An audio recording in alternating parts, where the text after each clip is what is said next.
Welcome to Off Air Talks, the Elks player profile. I'm Sierra Yaschek.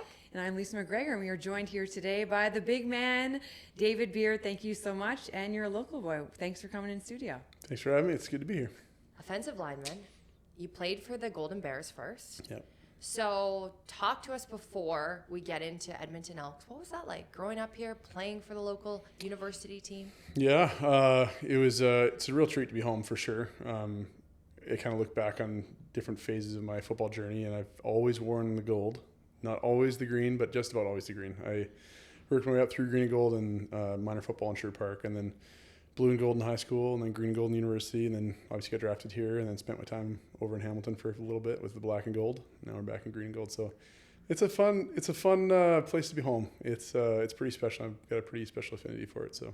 Yeah. I know from growing up here that Sherwood Park is like legendary for its football players, so no surprise you grew up playing there. What was it like to be to be able to play for the Elks, the team that you grew up watching? Yeah, you know what? Truthfully, I didn't grow up watching football. I thought for sure I was going to NHL. Really? Yeah, I know. But no, I missed my hockey tryouts in going into grade 8. We moved. My dad's in law enforcement, so we moved in the province there, and moved to Sherwood Park at that time. And so I missed my hockey tryouts, and I was a little bummed. And so my dad said, "Hey, got a coworker's son who's going to try out for football." So went and tried out for football and kept the bench warm that first year and figured out what it's all about. And fell in love with it eventually. So I didn't always watch football growing up, but once I did start watching football, it's pretty sweet to be able to play for hometown. Like this is a dream come true for any boy. So Could you imagine you being a hockey player at this height? You would be absolutely dummying guys. Zeno Chara. Absolutely hilarious. 100%. Yeah. So being from Edmonton, obviously, do you get recognized a lot? And like how fan base, do you feel like you have really strong fans behind you? Periodically. I think when you're good. Yeah, I know, it's like it has been a roller coaster ride. But. Yeah, no, for sure. There's been some hot and cold years for sure, but I think the unique thing about football is that our helmets are on just about all the time, and it's a full helmet. Compared to basketball, hockey, whatever, the rest of it, guys, you can see guys' face a little more, so it's a little harder to recognize the guys who don't have the portrait photos all over the place, deckled and stuff. So don't get recognized quite as much as you might think, but every once in a while they'll lock you down and chat with you, so it's good. Yeah. What's it like being, living in Edmonton while you have your entire team? Most of them are from the States or all over the place, and you're kind of just heading on home, and they're all living together as roommates, and is that a different dynamic? It certainly is, yeah. Like being a local guy, I have a family, right? I got young kids and a wife, and there's life outside of ball too that you got to take care of and look after. And even as much as I spent a little bit of time in Hamilton, like I was mentioning, even that time there being away from home, there's all of a sudden a few less things calling your name in terms of responsibilities and home ownership and the rest of it, right? So being home is a little bit busier, but the reward is that you have family around, and that's pretty special. So. And you have quite a large family. So you have 3 sons and a daughter. That's true. So yeah. how do you juggle it all? Well, I got an absolute saint of a wife who takes care of us, That and helps. she's a superstar. And no, you know what? It's just everyday life. It's a bit of a blue collar league, and it feeds its way through there with the job description as well. Like we're working during the day, and then you come home and you spend time with the kids and spend time with the wifey and do all the life stuff, and then shut her down for the night. So it's regular life for football players here in Canada.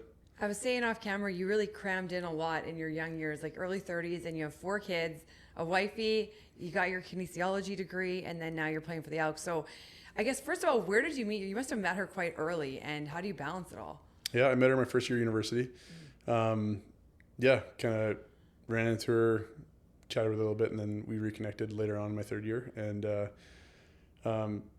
in terms of balancing it, it's like just one thing after the next. And as a university athlete, you're preach about how it's school and football and how you got to balance the two. And it's just kind of part of the journey. You learn how to do life. You learn how to live on your own as a young man and do all the rest of it. And then you try and balance all the other pokers in the fire too. So yeah. Which I'm sure is a lot. Being from Edmonton, you have to have a couple favorite spots to eat, to go to. Where are those spots? Well, I'm devastated to say that Tres Carnales is closed down. That was just off 99th Street. Oh, that was my favorite spot. Absolute favorite spot. honestly, I think if I had to pick one right now, I'd say the Italian Bakery. Oh, They got some yeah. absolutely stellar sandwiches just Yeah. on 118th out there. So shout out to the Italian Bakery. They're so good. so good. We had them today with the boys at film study, so it was good. Oh yeah, so good. Yeah. We have to address the beard in the room. The Nastain's beard. Yeah. You got an unbelievable beard. Like, what is Thank your you. nickname, and what's that been like having that as your name? Yeah, I guess nickname would be Beardo. That's probably the one I get the most. Pretty straightforward on why I would get called Beardo, but no, it's I kind of joke about how I feel a little bit obligated with the last name Beard to grow a beard, but just kind of. I'm just happy you can, because that'd be really awkward if you couldn't. I know I got some family who can't, but you know what? They look great in mustaches too. So Have you ever shaved it? I have from time to time, but almost never down to the bark. So it's You just can't do that. yeah. What's one thing that people don't know about you that you think they might find kind of interesting? In the off seasons, I'm currently working on a electrical apprenticeship. So Okay. working on getting a ticket in electrical and most of the way through that. So that's kind of fun. Yeah. That is so interesting. Good Yeah. for you. Wow, Yeah, it's that's a good time. impressive. Yeah. It's been a roller coaster ride for the Elks the last couple of years. And, I don't want to jump the gun here or jinx it, but it seems like things are finally back to the old school ways of what it was. Mm-hmm. What's it like from your side of things? Do you feel that? Oh, absolutely. Being one of the privileged players to have been here from kind of the last trip to the Grey Cup and seeing a lot of the ups and downs in between, spent a good chunk in the down, unfortunately, in the last half a decade. But it's a real treat to see us finally find some success on the field again and have some really awesome people in the building. And that's not to throw shade at anyone who's been here in the past and some of the harder years that we've had, but it's a real treat to see people that are as dedicated going to work and winning at the big dance at the end of the year. And that's a real special treat. And it's tons of fun. It's fun to see the community rally around the team too. That's something that you have to earn as a team and as players and as an organization.